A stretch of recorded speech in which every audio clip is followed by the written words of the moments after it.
Le début de la troisième guerre mondiale, les gars, depuis hier, le 28 février, tout le monde entier en alerte. Je vous explique. Depuis hier, les États-Unis et Israël ont attaqué directement l'Iran. C'est-à-dire qu'ils ont lancé une offensive militaire qui s'appelle Epic Fury. Le but de cette attaque-là, c'est de toucher tous les sites stratégiques iraniens. Cette attaque a été très violente parce qu'elle a réussi à toucher des sites militaires, des infrastructures nucléaires. Et puis, en plus de ça, il y a eu des bombardements au niveau de la capitale, à Téhéran. Et en plus de ça même, c'est-à-dire le pire aujourd'hui qui fait encore débat, c'est que la résidence principale de guides iraniens a été touchée. Et aujourd'hui, on vient d'apprendre que ce monsieur-là, il est mort. Ensuite de ça, en réponse à cette attaque-là, l'Iran a automatiquement envoyé des missiles hypersoniques, les gars.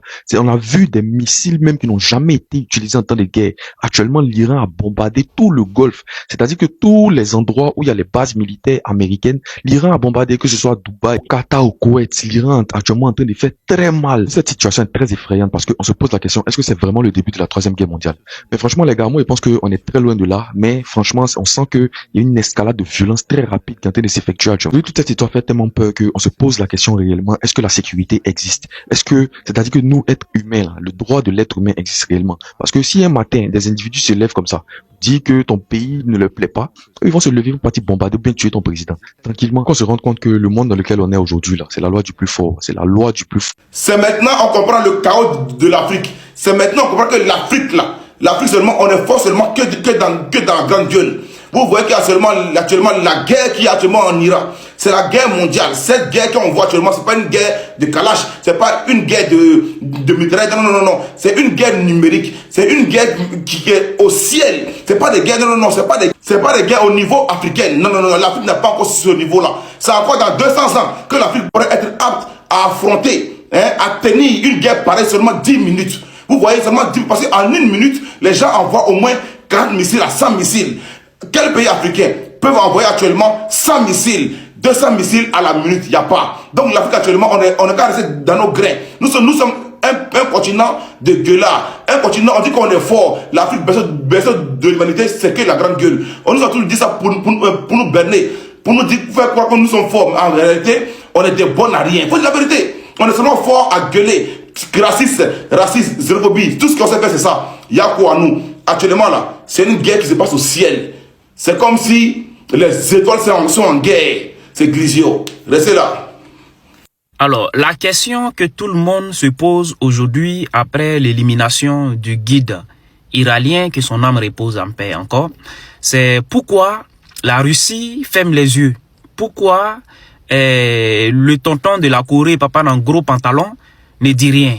Pourquoi la Chine ne vole pas au secours de son partenaire, l'Iran? Moi, je pense que la question qu'il faut plutôt poser, c'est quel genre de relations qu'entretenait l'Iran et ses pays?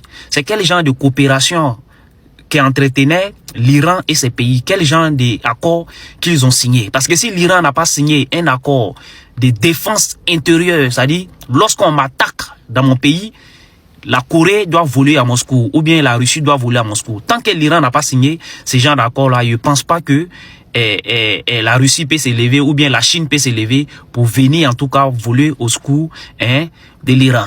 Et moi je pense que si c'est vrai que l'Iran avait signé ce genre d'accord avec ces pays que je viens de citer, forcément on allait voir un proche du pouvoir iranien qui allait sortir et dénoncer ça, dire voilà comme quoi on a signé un accord de défense intérieure avec tel pays, et là on a agressé et le pays ne dit rien. Mais jusqu'à là, personne ne fait ce genre de déclaration. Donc ça veut tout simplement dire que l'Iran n'a pas signé ce genre d'accord de défense avec ces pays nucléaires que je viens de citer. Et je pense que c'est une mauvaise stratégie de la part de l'Iran, étant donné qu'elle savait qu'elle était beaucoup guettée par ses prédateurs.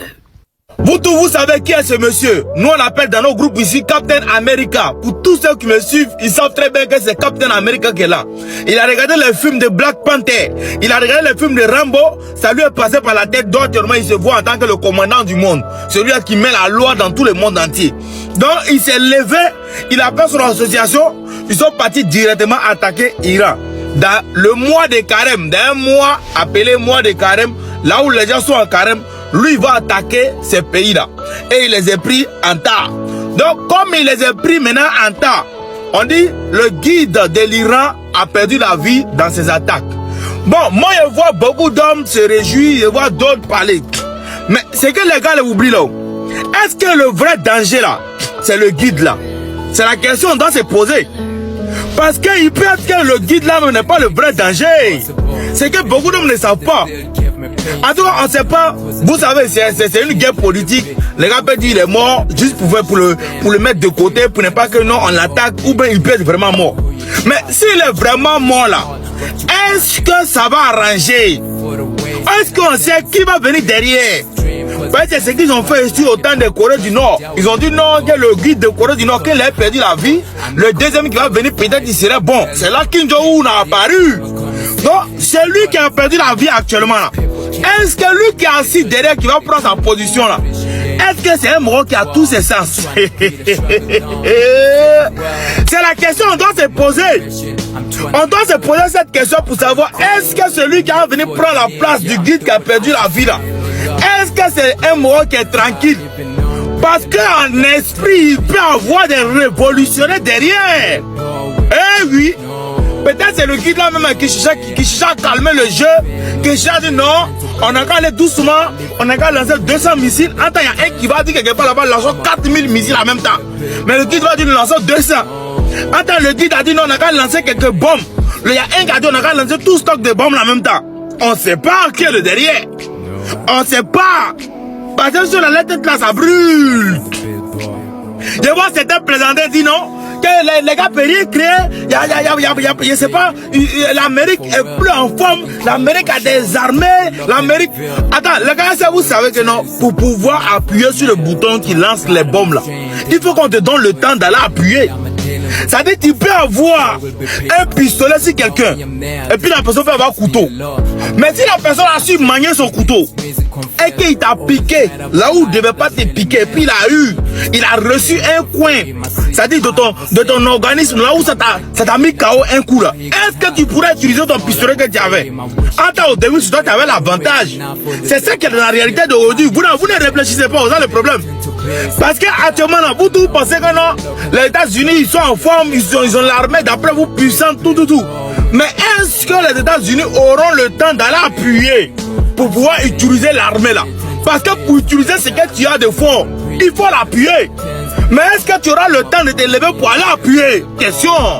Ah oui, la question reste posée. Si je vous tiens informé pour la suite des informations.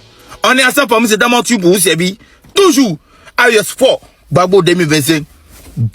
La précision avec laquelle les Américains et l'entité ont pu cibler Ali Khamenei, sa famille, ses proches et les plus hautes autorités iraniennes d'un coup, au millimètre près. Même si le gouvernement iranien a durci ses protocoles de sécurité depuis des années, repose sur un renseignement humain de très haut niveau, malgré les déclarations du gouvernement iranien affirmant hier que le guide suprême était vivant et en bonne santé, ce qui allait remettre en cause la frappe de décapitation américaine.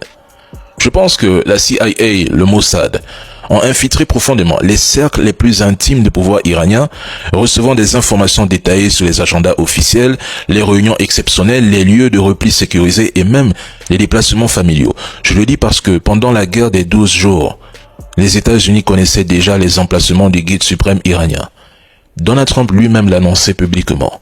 Khamenei était une cible facile, mais il ne serait pas éliminé, du moins pas pour l'instant. Il le suivait, savait où il se trouvait, l'étudiait minutieusement et pouvait frapper à tout moment. Donald Trump a cherché dès le début de l'opération à éliminer tous les généraux ennemis dans le but de paralyser la chaîne de commandement iranienne et de désorganiser toute réponse militaire coordonnée. L'objectif affiché hier était de frapper rapidement les têtes pensantes du régime, affaiblir le moral des forces iraniennes et gagner un avantage stratégique décisif dès les premières heures du conflit. Mais cette opération n'a fait que transformer le guide suprême en martyr, bien que l'entité cherche à anéantir une bonne fois pour toutes l'appareil militaire des gardiens de la révolution et affaiblir durablement l'armée iranienne sur plusieurs décennies. À ce rythme, la campagne de bombardement se poursuivra, mais les bombes ne pourront ni briser l'idéologie, ni éteindre la détermination des Iraniens. Cette attaque n'a pas entraîné le changement de régime. L'opération est un échec politique. Ça ne stabilisera pas l'Iran. La mort de Khamenei et d'autres dirigeants politiques iraniens sert plutôt d'avertissement à ceux qui croient au pourparlers de paix et aux négociations avec les États-Unis. Attention. C'est gâté depuis quelque temps, nous sommes là en dehors. Il y a certains qui n'ont pas l'information. Hein? affaire d'Iran, là, c'est sur eux, hein, parce qu'ils ont parlé de ça, on n'a pas vraiment eu de certitude ni de confirmation. Mais maintenant, on a la certitude, la confirmation que le guide suprême de l'Iran, Ali Khamenei, est maintenant mort. Hein? Regardez. Ali Hosseini Khamenei sur la voie de la défense de l'exaltation du sanctuaire sacré de la République islamique d'Iran a bu la douce et pure coupe du martyr et a rejoint le royaume céleste suprême. On sincèrement dit, ah, nous on commence à s'inquiéter, hein. Nous on commence à s'inquiéter, parce que si, c'est pas si même, ça risque de partir en couille. C'est pas si, ça risque de vraiment partir en couille. Nous qui sommes ici là, ah, c'est ainsi, hein, c'est ainsi. Parce qu'on voit depuis hier, ils sont en train de lancer des attaques à Dubaï. Sincèrement dit, pour une fois, notre pauvreté nous a sauvés. Parce que tu peux être là-bas, tu n'as rien demandé et puis un coup, beau, c'est fini. En tout cas, commençons à prier massivement. Voilà, commençons à mettre toutes choses en prière. Parce que là, ça commence à devenir bizarre. Voilà le thème de la vidéo. Dites-moi ce que vous en pensez. On va se retrouver dans les prochaines actus ensemble.